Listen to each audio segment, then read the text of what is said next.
En 2021. Tu en fais encore des méditations ? Demande Hélène à sa mère. Ayant vécu une séparation et une période difficile avant de rencontrer Paul, Marion a effectivement suivi un parcours d'initiation à la pleine conscience.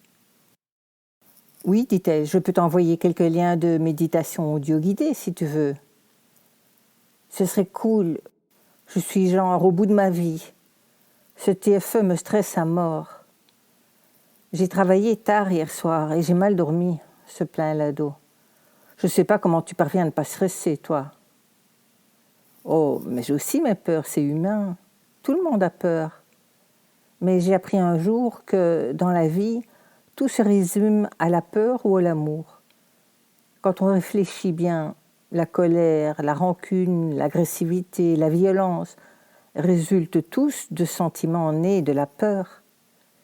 Et le pardon, la charité, la solidarité, l'affection, etc. peuvent tous se résumer à de l'amour. En réalité, nous avons le choix. Toujours, en tout temps. À tout moment, tu peux considérer que ton chemin de vie t'a mené devant un Y. Soit tu suis la peur, soit tu choisis l'amour. Et tu deviens responsable de ta vie, de tout ce qui t'arrive dans la vie. Et oh, tu ne vas quand même pas me dire que nous sommes responsables des accidents ou des épreuves qui nous tombent dessus.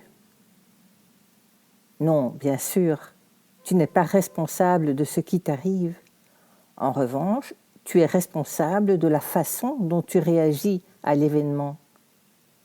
L'idéal, c'est l'équanimité. Rester zen, quoi qu'il arrive. Ouais, bon, tu me saoules avec tes histoires à la con. Le stress, c'est peut-être une peur, mais je ne vois pas ce que l'amour pourrait venir faire là-dedans, ni en quoi ça peut m'aider. En l'occurrence, ce qui pourrait m'aider, c'est de répondre à une question. J'ai continué mes recherches pour mon travail d'histoire et je me suis demandé pourquoi on a éliminé toute une série de couvents à Bruxelles. J'ai lu que sur 2 ans de temps ont été supprimés les couvents de Jéricho, Saint-Pierre, Sainte-Élisabeth, Béthanie, Chartreux, Carme-des-Chaussées, Riche et Pauvre-Claire, Annonciade, Capucine, Brigittine, Carmélite et Dominicaine. Elle a lu le post-it qu'elle tient en main sur un ton d'étonnement et d'incompréhension. Ah oui, je me souviens avoir lu cette info aux archives de Bruxelles. Attends que je retrouve mes notes. Elle s'est levée, a pris son ordi. Une recherche rapide l'amène au sujet. Voilà, à la fin du XVIIIe siècle, Joseph II a autorisé les protestants à bâtir des églises, à ouvrir des écoles partout où il y aurait 100 familles de leur culte et à enterrer leurs morts publiquement. Il leur a aussi accordé les droits de bourgeoisie, leur a donné l'accès aux grades académiques et à tous les emplois. Puis il a décidé que les enfants nés d'un père protestant et d'une mère catholique seraient élevés dans le culte du premier. Le résultat de cette tolérance religieuse a été la suppression d'un grand nombre de couvents qu'il a déclarés inutiles. Ok. Le Sablon et le Finistère sont les seuls à être restés constamment ouverts, mais la majeure partie des habitants ont refusé d'assister aux offices célébrés par des ecclésiastiques qu'ils considéraient comme des apostats. C'est quoi des apostats ? De renégats, des personnes qui ont renié leur religion. Ce qui est comique, c'est que les religieux et religieuses ne se sont pas laissés faire. Ils ont fait de la résistance, dit Marion, éclatant de rire, par anticipation. Déjà, les prêtres qui ont refusé de se soumettre disaient secrètement la messe dans des maisons particulières, et les religieux expulsés de leur couvent sont partis avec tout ce qu'ils pouvaient démonter, dit-elle en riant à gorge déployée. « Oh non !» réagit Hélène, amusée. « Si, les serrures, les cheminées de marbre. Attends, je vais te lire un exemple parmi les lettres manuscrites conservées aux archives. Citoyens, parce qu'à cette époque, en 1789 pour être précise, la population belge se soulève contre la domination autrichienne et forme une république, dit Marion, insérant une parenthèse. Citoyens, répète-t-elle sur le ton d'une déclamation. Il nous est parvenu que des communautés religieuses commettent des dégradations à leur maison, qu'ils y enlèvent les gouttières de plomb, les vitrages, les volets, les horloges, les boiseries, les bibliothèques et autres objets qui font partie des bâtiments et dont la propriété est dévolue à la République. Salut et fraternité. Signé Delvaux. Et les béguines, demande Hélène, elles ont aussi été expulsées. Oui, si je me souviens bien, oui. Mais elles aussi vont tenter de réagir et adressent pétition sur pétition à l'administration, argumentant qu'elles ne prononcent pas de vœux et ne relèvent donc pas de la législation sur les religieuses régulières, puisqu'elles ne sont ni un couvent ni une confrérie, mais bien une paroisse indépendante peuplée de laïcs. Ah si, je me souviens à présent, elles ont bel et bien été expulsées. J'ai ri comme une baleine aux archives.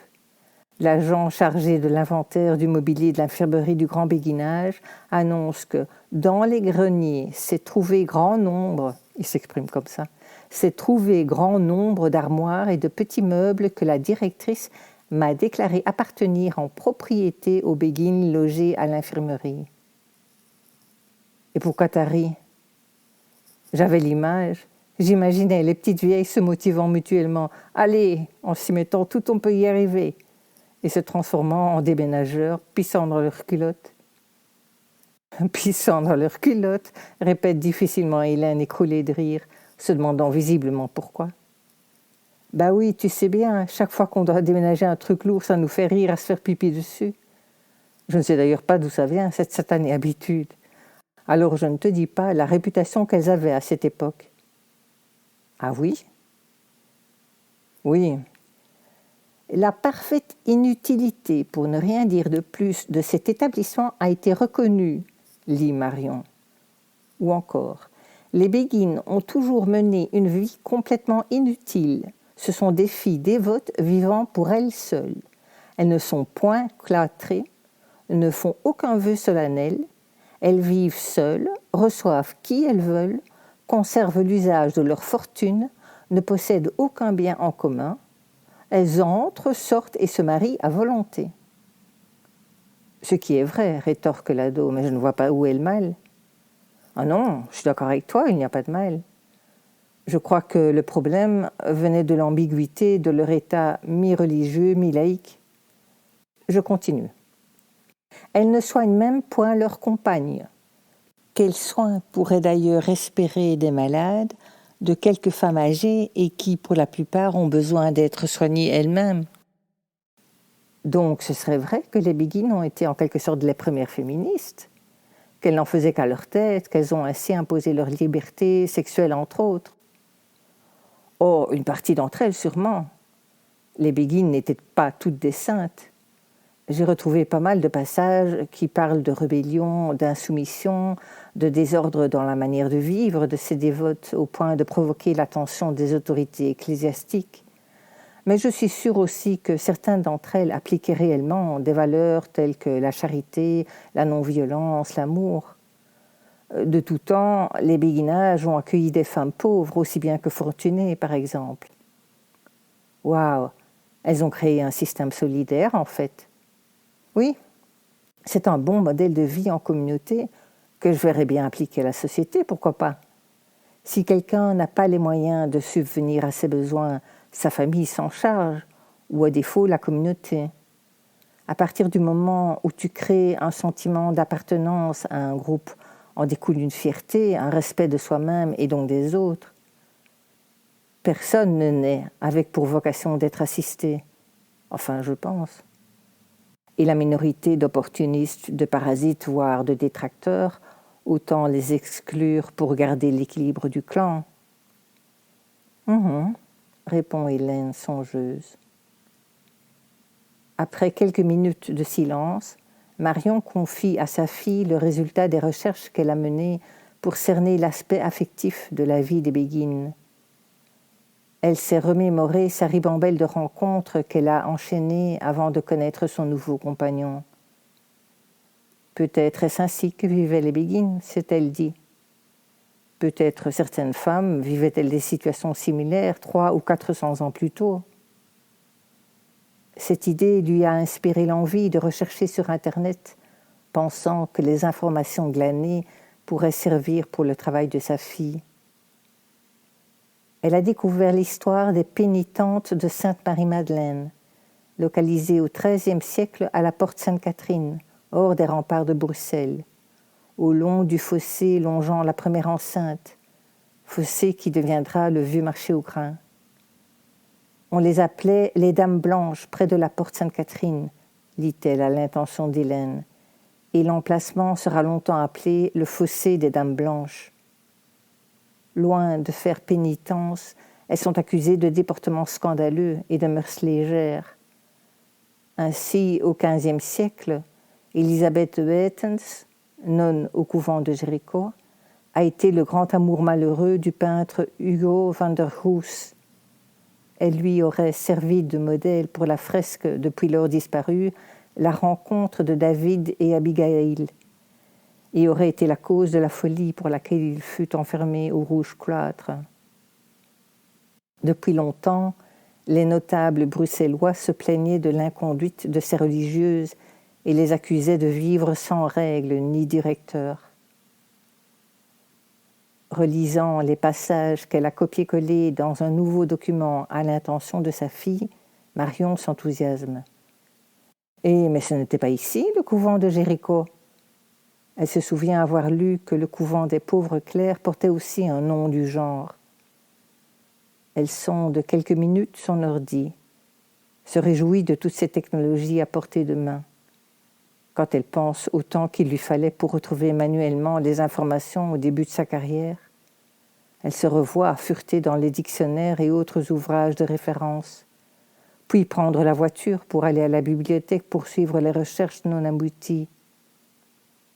« On dirait que tu es centenaire à t'entendre, s'amuse Clotilde. »« Ouais, j'ai l'impression que des siècles ont passé depuis ce temps. »« Ah non !» s'exclame-t-elle pour elle-même en lisant l'info retrouvée. « Le couvent des Clarisses, ou pauvre Claire, qu'on nommait aussi la maison de Bethléem, fut fondée en 1492 sur une parcelle de 40 arts. » Ouais, bon, Bethléem, Jéricho, c'est du pareil au même. La sonnerie de la porte d'entrée résonne soudain. C'est un livreur qui vient déposer un colis. Hélène lui donne accès à l'édifice et dévale aussitôt les escaliers pour aller chercher sa précieuse commande. Marion en profite pour se préparer une tasse de café soluble à laquelle elle ajoute une cuillerée de chicorée. Une fois le carton déballé et son contenu vérifié, l'adolescente est à nouveau disponible pour travailler. « Je pense que tu auras lu l'histoire des Béguines telles que Bloemardine ou Porrette ?» demande Marion. « Oui, ça me dit effectivement quelque chose. Qu'est-ce qu'elle faisait ?» Bloemardine était une Béguine bruxelloise considérée comme hérétique parce qu'elle était associée à la secte des hommes intelligents ou frères de l'esprit libre qui répandait des idées considérées comme subversives selon lesquelles Dieu est présent dans toute la nature. L'homme n'a aucune responsabilité. Il ne faut ni jeûner, ni respecter les règles de chasteté. Ou selon lesquelles c'est en écoutant ses propres désirs que l'homme entre dans l'ère de l'esprit libre. Pour ces personnes, la charité se confond avec l'amour charnel, qui se consomme sans restriction au sein de la communauté. Ils considèrent que la conscience de l'identité substantielle avec Dieu rend l'homme libre et que cette liberté consiste en la suppression du remords. Ces libertins spirituels prônent le suivi des appétits comme règle de vie. Deux Béguines, Hadeweg d'Anvers et Marguerite Porrette de Valenciennes, seront brûlées vives pour avoir prôné un appel au devenir divin par la fusion de l'âme avec Dieu, par une sorte d'anéantissement d'elle-même au moyen de l'amour. Pour Marguerite Porrette, point n'est besoin de dévotion, de messe, de prière, de jeûne pour s'unir dans l'amour à Dieu. Elle a écrit un traité mystique concernant la libération graduelle de l'esprit, le miroir des simples âmes. et les indications éparpillées concernant l'antinomianisme qu'on trouve à d'autres endroits dans l'Empire allemand semblent prouver l'existence d'une secte du libre esprit, un mouvement radical de béguines non contrôlés qui se considérait libérés de toute autorité et à qui, par conséquent, était attribuée une manière de vivre libertine.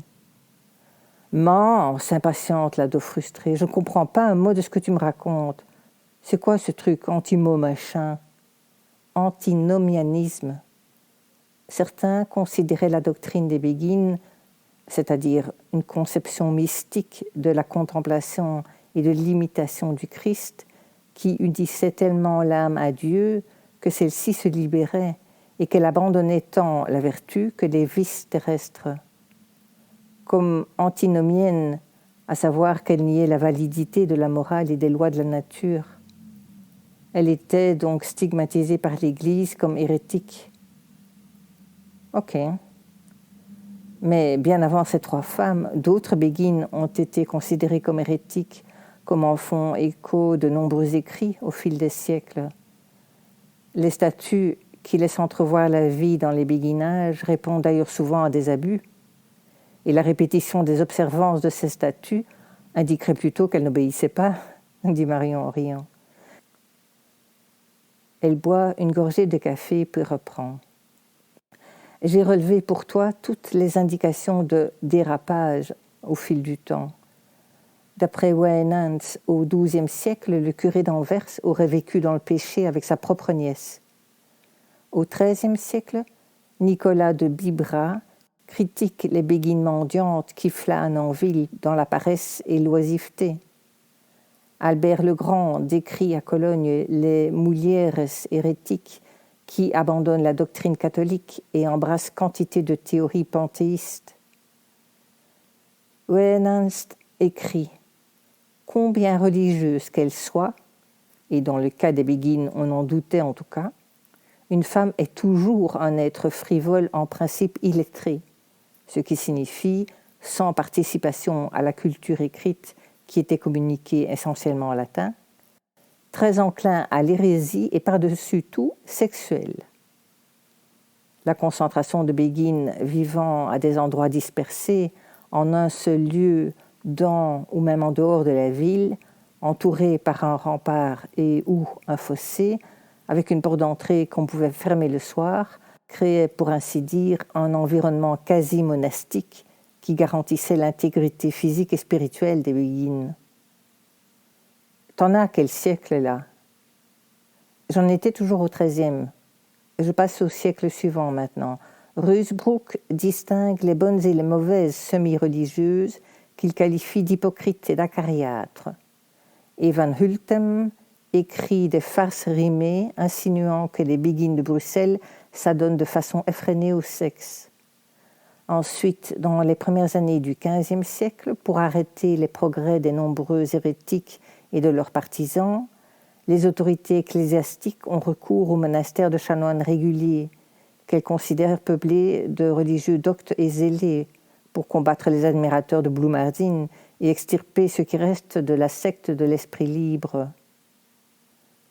Jean Gerson, comme tant d'autres à la même époque, associe les béguines à la secte du libre esprit et les accuse d'une dévotion hypocrite et d'expériences extatiques fausses. Toujours au XVe siècle, un procès se tient contre le carme Willem van Hildernissen, commeneur des homines intelligentiae, hommes intelligents inspirés directement par le Saint-Esprit, qui a eu apparemment pas mal d'adeptes parmi les béguines. Il est probable que l'accusation portée contre lui ne reposait pas tellement sur des témoignages réels que sur des incriminations traditionnelles proches du cliché. Mais le bruit courait à Bruxelles depuis des années que les hommes et les femmes de la secte, convaincus que les limitations morales imposées par l'Église avaient perdu leur valeur, se promenaient nus et se livraient à des orgies sexuelles. Et au milieu du XVe siècle, la conduite légère des dames blanches les a fait expulser de leur couvent de Jéricho. Depuis plusieurs années, Les notables de Bruxelles s'indignaient de leur conduite et les accusaient de ne s'imposer d'autre devoir que celui de l'hospitalité qu'elles exerçaient fort largement. « Waouh, mais t'as fait beaucoup de recherches, c'est génial. Merci, mon... » Oui, je continue, on est presque au bout. Au XVIe siècle, des hommes entreprennent de transformer ces collectivités laxistes, où la discipline n'est plus guère observée, en des communautés religieuses dans lesquelles le mode de vie se rapproche plus de l'idéal des régulières que de celui des dévotes. Les sorties sont réglementées, les règlements renforcés pour rappeler les règles monastiques. Dans le vocabulaire, on parle dorénavant de profession, de novice. Les béguines portent des habits noirs et elles ne se distinguent plus des religieuses que par la coiffe. Les abus qui se sont infiltrés dans toutes les institutions ecclésiastiques, comme l'affaiblissement de la discipline religieuse, se manifestent dans les béguinages. À Anvers, on observe peu la règle et les devoirs de dévotion, et les béguines participent à toutes les fêtes imaginables avec chant et danse. À Diest, les habitants ont libre accès au béguinage, où ils restent jusque tard dans la nuit. Les habits et les ustensiles de ménage y sont jugés luxueux. Enfin, dernier siècle, au XVIIe, la vie apostolique a disparu des béguinages. Ainsi, la pauvreté semble s'être évanouie des béguinages, qui figurent même souvent parmi les institutions ecclésiastiques les plus riches de la ville. Dans les actes de fondation des années 1240-1250, l'adjectif « paupère » est encore largement utilisé pour décrire ces femmes, mais il disparaîtra par la suite. De plus, ce refus du vœu de pauvreté et la possibilité qui leur est offerte de conserver un patrimoine deviendra la caractéristique principale des béguines. Elles sont passées d'un désir de vie mendiante à une existence de rentière. Et pour finir, à Louvain, les béguines lavent et repassent entre autres pour les étudiants, ce qui amène apparemment des abus, car l'archevêque défendra d'enlever ou de reporter le linge chez les étudiants pour éviter de provoquer un scandale. « Les cougars avant l'heure », commente Hélène, mort de rire. À la fin du XVIIe siècle correspond une nouvelle période de prospérité pour les béguinages. Si les rapports adressés au pape insistent sur la discipline et la semi-clôture de ces femmes, elles n'en ont pas meilleure réputation pour autant. La paresse des béguines est légendaire, ainsi que leur tendance à médire.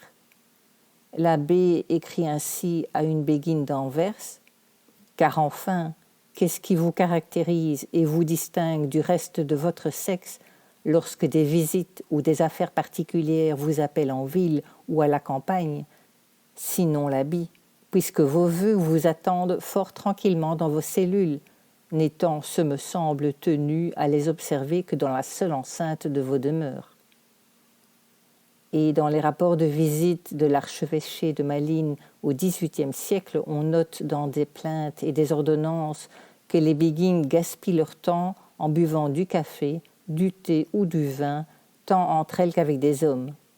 « Eh ben, réplique Hélène, on ne peut pas dire qu'elles aient une bonne réputation, les béguines. C'est étrange, non ? Elles étaient considérées comme des marginales parce qu'elles sortaient du lot. Tu sais, au XIIIe siècle, l'Église exerce une influence dans une série d'aspects de la vie quotidienne comme la sexualité et le crédit, que nous considérons comme des affaires tout à fait privées. Il est évident qu'une culture qui établit une hiérarchie entre les sexes, l'homme au-dessus de la femme, et assigne à la femme une place bien circonscrite mais marginale dans la société, en tant que mère, femme au foyer, religieuse ou prostituée, considère l'ambiguïté de l'état de béguine comme particulièrement menaçante parce qu'il semble miner l'ordre établi. On condamne la vie des béguines parce qu'essentiellement ambiguë et on leur reproche de ne pas faire de choix clair. Une béguine n'est ni une religieuse ni une laïque. Elle ne s'engage pas et semble ainsi miser sur 2 chevaux. Elle cherche peut-être l'occasion de trouver un mari et refuse donc d'entrer au couvent. Et en plus, elle se permet de s'entretenir des écritures et de théologie. Des femmes, tu penses bien. Donc, dans la société médiévale, les hommes supportent mal le pouvoir d'un groupement ou d'un mode de pensée féminin. Alors pour les discréditer, on se moque d'elles. Ah oui? Oui, comme par exemple dans des dictons populaires flamands du genre « Le travail, c'est le bonheur », disait la Béguine, et elle portait une rame à haricots à deux. On les présente surtout comme des dépravés sur le plan de la moralité sexuelle. Et tu penses que c'est vrai qu'elles étaient libertines?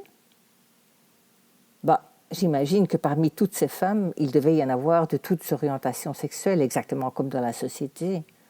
Homosexuelles, bisexuelles, libertines, hétérosexuelles, ou asexuelles pour un très grand nombre, fort probablement.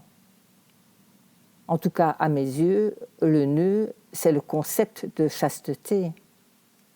Pour revenir à la Bloemardine, par exemple, qui s'appelait en réalité Helwige Bloemart, elle était probablement dotée d'une intelligence supérieure et d'un talent oratoire remarquable. Elle a suivi le mouvement dit du libre esprit, qui est proche de celui des Béguines.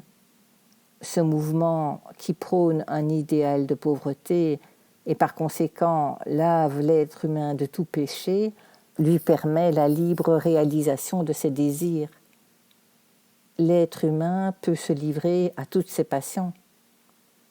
Helwige a composé quelques textes illustrant la doctrine qu'elle défendait, dont le contenu est une sorte de piété sensuelle, vue à l'époque par certains comme une corruption des mœurs, évoquant l'amour charnel impur. Or, tout est une question de point de vue, d'interprétation. Le concept même de chasteté s'oppose au penchant général de la nature. D'ailleurs, les frères et sœurs de la pénitence, donc les Bégards, Bogards, Alexiens, etc., disent pratiquer la chasteté à certains moments de l'année. Et en réalité, je me trompe comme la plupart, on confond souvent chasteté et abstinence ou continence, qui est l'abstention de tout plaisir sexuel. La chasteté, en revanche, s'inscrit dans toutes les dimensions de la personnalité humaine. Ce n'est pas un refus de la sexualité, mais la volonté de réguler et d'intérioriser ses pulsions, ses désirs. Le choix de vivre sa sexualité, ses désirs et ses manques dans le respect de l'intégrité des autres et de soi-même. En soi, une philosophie qui ne se limite pas au célibat. Mais tu me parles d'Alexiens, de Bogards, etc. C'était donc des hommes aussi? Ah oui?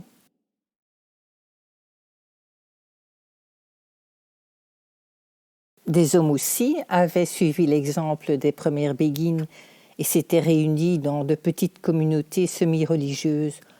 On retrouve ces begini, la forme masculine de beginae en latin, en Flandre, dans le Brabant et autour de Liège à partir des années 1240, puis plus tard sous le nom de Bogards, dans de nombreuses villes des Pays-Bas méridionaux, mais leur mouvement n'a jamais compté autant de membres que celui des Béguines. Ah bon? Oui, d'un côté, il existait pour les hommes beaucoup plus d'alternatives pour suivre une vocation religieuse, et d'un autre côté, leur activité professionnelle était beaucoup plus limitée par la réglementation urbaine concernant les métiers, qui ne s'occupa que rarement du travail des femmes. Ceci explique pourquoi les couvents de Bogards étaient bien vite placés sous la garde des métiers de tisserands ou des organisations des guildes d'autres ouvriers du textile, et qu'ils évoluèrent dans les siècles suivants vers des institutions caritatives pour les membres des métiers.